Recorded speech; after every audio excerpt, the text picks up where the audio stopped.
Você já parou para pensar onde é que você usa matemática diariamente? Olha, essa ciência tem tantas definições quanto aplicações.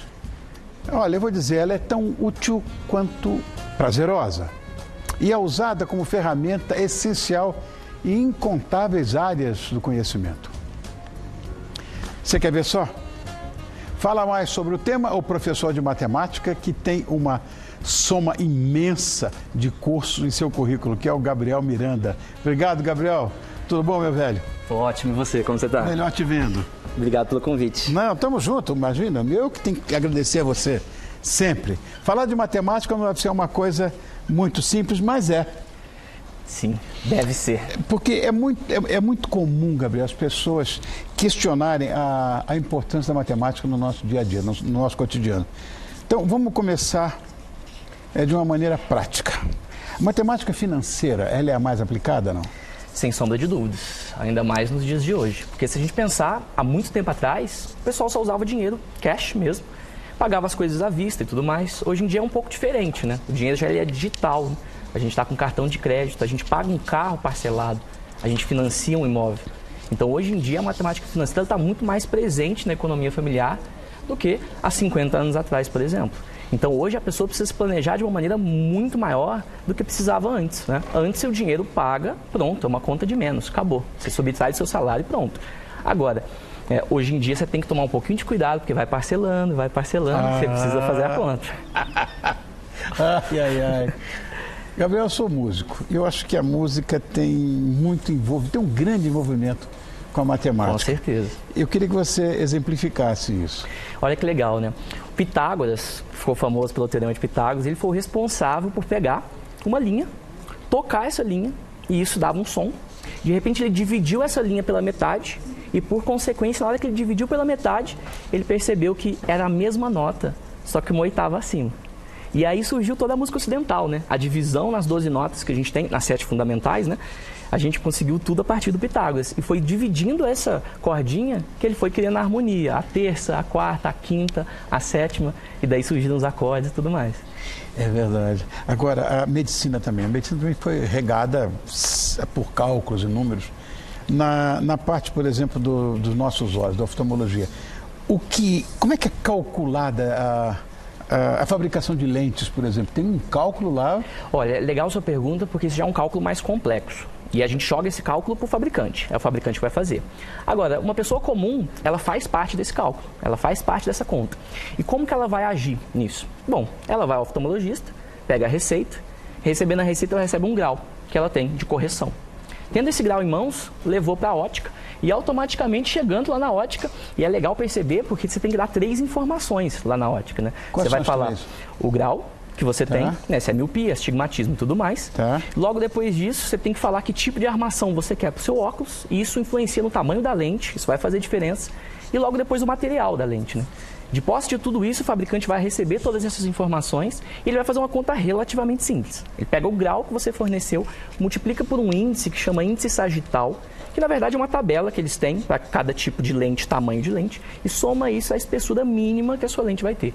Com isso eles calculam o que seria a espessura da curvatura da lente para poder corrigir perfeitamente os seus olhos, né? Para você conseguir enxergar perfeitinho. Sensacional. Tem uma outra coisa, claro, isso é o mais do que óbvio, né? Que é a engenharia. A engenharia, a base da engenharia é a matemática. Com certeza absoluta. Mas às vezes o cálculo pode ser uma coisa comprometedora, né? Com certeza. Não é? Vamos ver? Vamos Então ver. mostra aí, criançada. Aí está. Daqui fica para você ver melhor. Tá aí. No guindaste montado no caminhão, determine o menor ângulo para que o caminhão não tombe quando a carga P de 15... Foi levantado. Muito bem. Perfeito. Isso acontece muito. Deus meu, olha isso aí. Gabriel, esse troço vai despencar, Gabriel? É o que parece, né? Senão não tinha filmado. Agora é o momento mais crítico. Já subiu. Não subiu.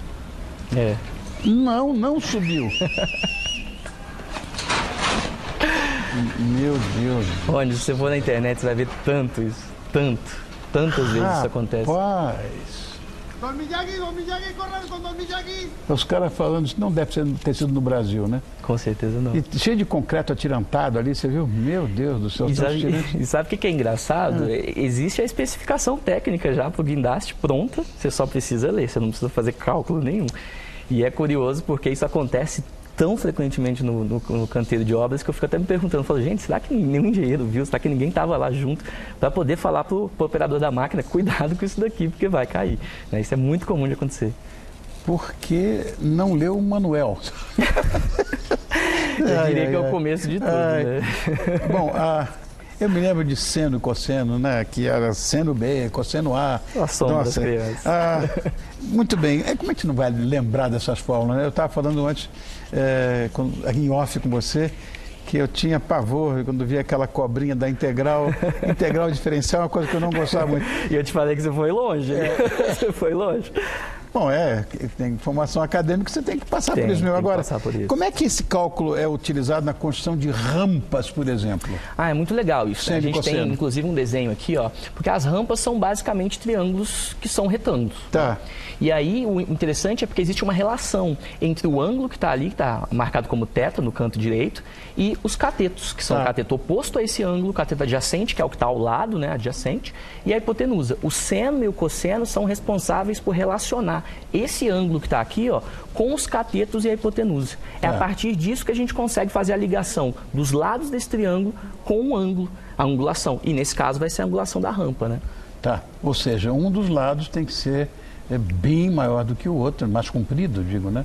E sabe o que é legal? O Enem presenteou a gente ano passado, o Enem 2018, presenteou a gente com uma questão muito legal sobre rampa, né? É uma garagem, a gente tinha que fazer a conta e tudo mais. E é exatamente isso. Você pegar uma rampa de uma garagem, de um prédio, por exemplo, o engenheiro, com certeza absoluta, ele tem que ver a angulação que ela tem. Justamente para o carro conseguir subir e, além disso, porque dependendo do ângulo, você pode ter uma altura maior ou menor. Porque o ângulo é isso, né? É ele que vai ser o responsável por dizer quão íngreme vai ser a sua rampa, né? Na verdade, vamos voltar a falar de Pitágoras? Vamos, eu adoro. Vamos falar dele o resto da noite. Porque está mais presente do que a gente possa imaginar, né? Com certeza. É só olhar para cima, né? Não, é engraçado isso porque eu cresci numa casa que não tinha forro, né? Você conseguia ver o telhado, o madeiramento e tudo mais. E eu, quando criança, ficava observando e percebia que a figura mais comum era um triângulo. E era o triângulo retângulo. Que é daí que vem o teorema de Pitágoras, né? Ele é calculado em cima de um triângulo que é retângulo. Aí vem aquela fórmula, né? Hipotenusa ao quadrado, é igual cateto ao quadrado, mais o outro cateto ao quadrado. Sim. E aí o legal é que eu ficava olhando e pensando, por que será que tem que ser um triângulo retângulo, né? Pensava sempre isso. Perguntei pro meu pai já construía coisas, e ele respondeu, porque é a figura mais forte que tem. Aí logo depois na faculdade, só quando eu entrei na faculdade, que de fato eu fui perceber por quê. Né? E tá aí a nossa fórmula. Ao quadrado... 2 igual a B2 vai ser 2. Exatamente. Onde o A é hipotenusa. A hipotenusa aí, os telhados. E é legal perceber que é uma figura forte, se a gente lembrar, por exemplo, das porteiras na época de fazenda e tudo mais, vai perceber que ela tem um risco no meio, né? E as porteiras são colocadas desse formato justamente para a figura para a forma, né, nesse caso, não se distorcer. Então o triângulo retângulo é o responsável por ser a figura mais forte que a gente tem, por isso, não é à toa, os telhados são feitos assim. E você vê, Gabriel, que a gente não imagina como a gente usa matemática na nossa vida. Nossa, né? usa o tempo inteiro. Nós nos afastamos muito disso, quer dizer, praticamente esquecemos que tudo é matemática. Exatamente. E é engraçado isso porque é um questionamento que eu ouço dos meus alunos constantemente. Para que eu vou usar isso na minha vida e tudo mais? E eu sempre paro para pensar e falo, gente, vocês usam isso o tempo inteiro. Né? O tempo inteiro vocês estão usando a matemática, seja diretamente ou indiretamente. Ela está presente na nossa vida exatamente agora. É engraçado isso, né? Você estava falando do Enem agora há pouco, né? Uma das grandes cobranças do Enem é sobre razão e proporção. Certo. Tudo bem, a gente pode encontrar na cozinha, por exemplo. Com certeza. Todo cozinheiro e cozinheira, com certeza, alguma vez na vida já seguiu uma receita. E a receita é exatamente isso. A receita é uma relação entre produtos, né? E essa relação ela é dada proporcionalmente. Quem nunca, né, tinha uma receita para 2 pessoas e de repente em casa chegou mais gente, 6 pessoas chegaram. E você tem que pegar essa receita e precisa fazer ela dar para 6 pessoas. Então, é uma proporção que você precisa fazer relativamente simples. Você multiplica todos os ingredientes por 3. Né? Então, cozinhar seguindo uma receita, claro, necessariamente usar matemática o tempo todo, que é o tema mais cobrado do Enem, inclusive. Né? Você vê uma coisa muito engraçada. Eu gosto de cozinhar, mas eu tenho um problema muito sério com patisserie e com boulangerie, a parte de doce e tudo. Por quê? Porque é fórmula, Gabriel. Exatamente. 250 gramas de farinha. Se você puser 249, não vai dar certo. Se puser 251, não dá. É tudo pesado, é tudo medido, é tudo matematicamente correto. Você sabe que uma vez eu conheci um cozinheiro e perguntei para ele, nossa, como é que você aprendeu tudo isso? Por que você é tão bom no que você faz? E ele respondeu, porque eu sigo a receita. E naquele momento eu falei, nossa, olha isso, né? Seguiu a receita, mas mesmo assim, tem que ser muito preciso. Tem que ter balança de precisão. Se errar... Não, tem que ser perfeito, né? Isso para doce, para...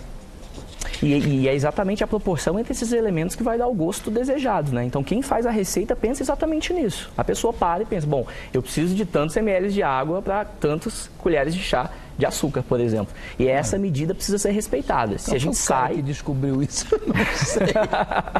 Provavelmente começou na cozinha e depois chegou para a matemática. Pode ser. Agora, por que as pessoas têm tanto medo da matemática? Olha, porque a matemática, ela trabalha com um erro. Então, a gente erra muito mais na matemática do que acerta. E eu, como matemático, posso te dizer isso. Eu errei muito mais do que acertei. E isso que me fez aprender. Só que quem se frustra com erro, quem não gosta de errar, que normalmente é uma boa parcela da população, normalmente fica com um pouco mais de medo da matemática. Mas as pessoas precisam perceber que, no final das contas, é errando que a gente aprende. Na matemática é muito assim, né? A gente tem que errar várias vezes o cálculo até adquirir aquela técnica perfeita para finalmente conseguir fazer as contas com qualidade. Foi o que aconteceu comigo, por exemplo. Eu errei muito na época da escola, mas sempre quis ser matemático, sempre tive facilidade e olha isso, eu sempre errei muito. Mas eu encarava o erro como uma possibilidade de aprendizado. Eu acho que é isso que faz a matemática de verdade ser uma ciência um pouquinho mais dolorida para as crianças do que todas as outras. Porque erra-se mais? Erra-se muito mais. Erra-se muito mais. Não digo que a matemática é uma ciência mais difícil do que as outras, longe disso, mas nunca vou dizer. Exata. Mas ela é exata, é exatamente por isso. Então não tem o meio certo quanto ao resultado final. Você precisa chegar exatamente na resposta. E se você não consegue chegar exatamente na resposta, você tem que refazer tudo que você fez. Então é como se fosse uma construção, você constrói uma parede. E de repente alguém fala, essa parede está errada. E aí você tem que destruir a parede e começar de novo. Então o trabalho ele é muito maior, muito maior. Essa analogia está perfeita, é isso mesmo. É exatamente isso, né? Mas curioso que isso acontece em outras disciplinas também, mas a matemática ela é uma disciplina que não admite erro, né? Por isso ela é tão exata, ela é mais exata do que a física, é mais exata do que a química. Ela é a base para todas essas disciplinas. Sem dúvida, isso quer dizer. E aí, no final das contas, a matemática, quando foi criada, pelos antecessores do Pitágoras, inclusive, ela foi criada para descrever a natureza de forma que fosse uma descrição perfeita. Aqui a gente não vai errar. A natureza está descrita a partir de números. E aí, no final das contas, a gente tem uma ciência que não deixa ninguém que está aprendendo a errar. Bom, Gabriel, muito obrigado. Gabriel Miranda, este matemático de primeira grandeza, fez até com que nós todos víssemos com uma certa simpatia a matemática. Porque, muito obrigado. Olha, não sei o que seria do mundo sem a matemática. E assim é uma coisa complexa, viu? Nossa, demais. A gente não vive sem ela, né? É verdade. A gente não vive sem ela. Obrigado, Gabriel. Eu que agradeço o convite, fiquei muito feliz por vir. Obrigado, querido.